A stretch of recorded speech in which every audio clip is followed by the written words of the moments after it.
guys, you were here. And in this video, I'll be doing a review of The Little Things, which stars Denzel Washington, Rami Malek, and Jared Leto.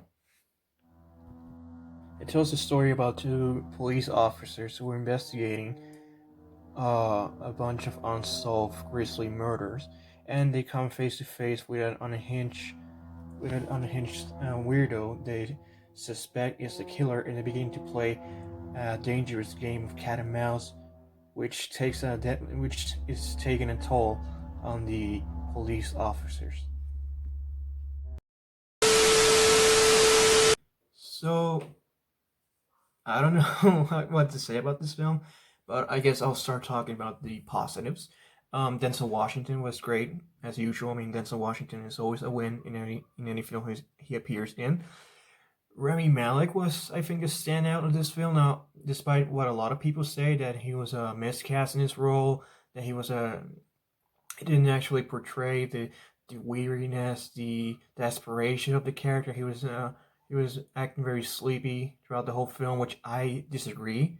I think Rami Malek actually makes the character compelling, and I think his character arc throughout the whole film is compelling, not because of the writing or directing choices, but because of Rami Malek, because he makes the character compelling in an otherwise mediocre script.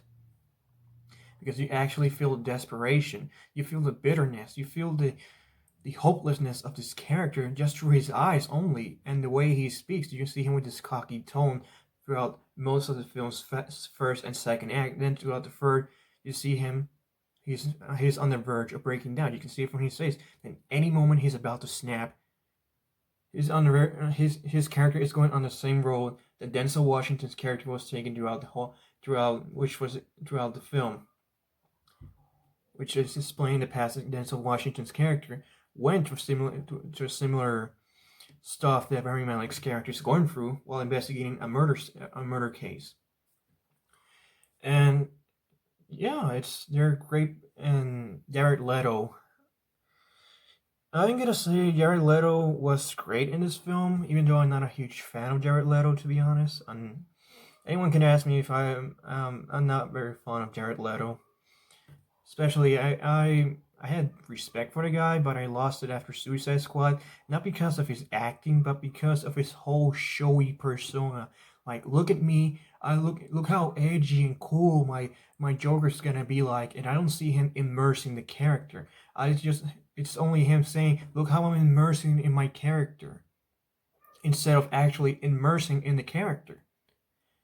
And people that have seen this film say that this is a Jared Leto they would love to have seen playing in Suicide Squad, and I agree, because he's not showy. He doesn't have this look at me persona. He's actually this eerie, very, very creepy, very unsettling person underneath this normal appearance. You know there's something off about this guy, and you can see it through his performance, and it's not over the top. I mean, it's actually very, very naturalistic. His creepy persona, his creepy tendencies, the way he walks, the way he talks, and when he begins to taunt them, do you realize the guy's the guy's 10 times creepier when he begins taunting the characters of Denzel Washington and Rami Malek, which I think he did a great job. Like I said before, not a very fond of Jared Leto, but when he does a great performance, I praise him. And in this film, he did a great performance, so I praise him for it. The writing and directing, they're mediocre at best. No, not mediocre, I'm sorry. Average. Average at best. The cinematography is good. There's nothing stand out about the film. There's nothing visually stand out. It's just, typical great cinematography, but nothing special about it. And the atmosphere is okay at best. To be honest, it's not like oh my god, this is such an immersive film. The atmosphere is so haunting and disturbing. It feels like watching a horror film without being in a horror film, and I don't feel none of that. When they're investigating the grisly crimes, they try to set out these grisly crimes are so disturbing, so fucked up, and it's just and you're like, that's it. I mean, that's it. The whole build up is just like, oh, it's just like a typical murder case. So the guy, so they try to make this film tries so hard to be Seven, but it can't be Seven. You know, if you're gonna make a film influenced by another film, you don't have to try hard to be the same film. You you learn from this film. You learn what makes this film stand out, and you applied your own take on it. And that's what you did. And this film tries so hard to be Seven, and then they put this ending like, oh my god, this is a shocking twist. I did never see it coming. And to be honest, first time I saw the ending, I was like that. I was like, oh my god, that ending. Oh, that ending blew me away. I did not expect that. And when I stop and I sit down and start to think about it, I was like, this ending is very much like Seven. I said if Somerset, um, said if Mills kills John Doe and Somerset helps him dispose of the evidence so the cops can never know what really went on.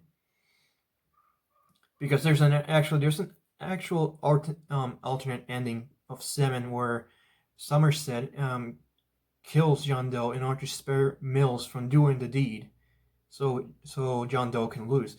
It kind of reminds me of that in a way, and you know when you're watching a movie ending and you start to think, oh my god, this ending reminds me of another one. That means you're doing something wrong, and that's what happens. It basically it's the same thing as Seven, but albeit with a more with a with a more with a more rationalized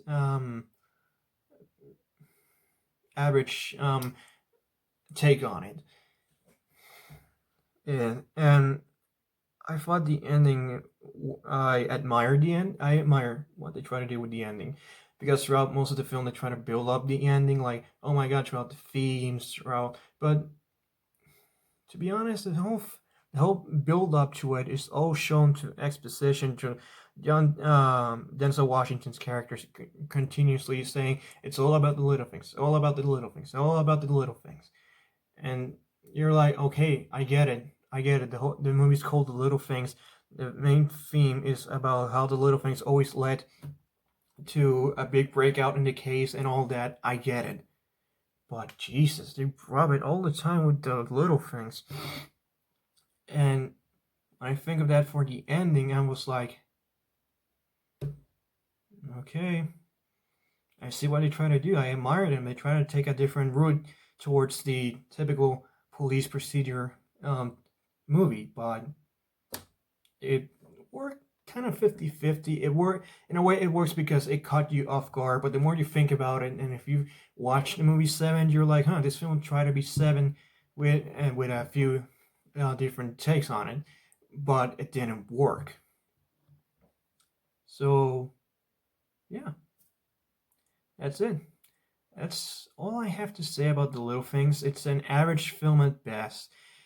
Its ending at first shocks you, but the more you think about it, the more you're like, oh, I actually expected something more about the ending. Like people are talking about this shocking ending.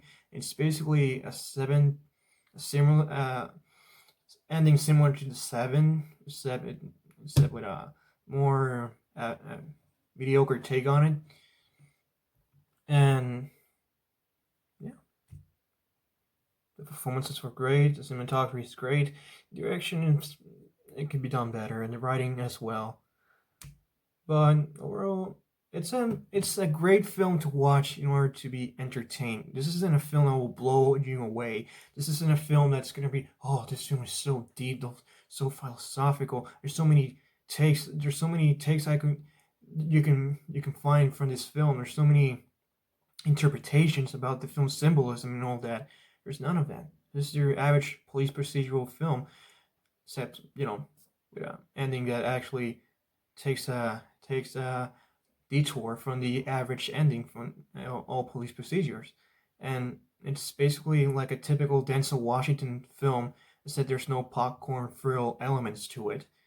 It's just a standard police procedural with a with a deliberately slow pace in order to supposedly create this environment of unease, which sometimes it succeeds, especially the film's opening, but most of the time it's like, okay, it's superficial. It's like you see what they're trying to do, but they don't see. I don't see more deepening on the matter. It's just a superficial look on everything, and I think if this film had a more deep look into it, I think the ending would have been more impactful. So, anyway, that's all I have to say about the little things.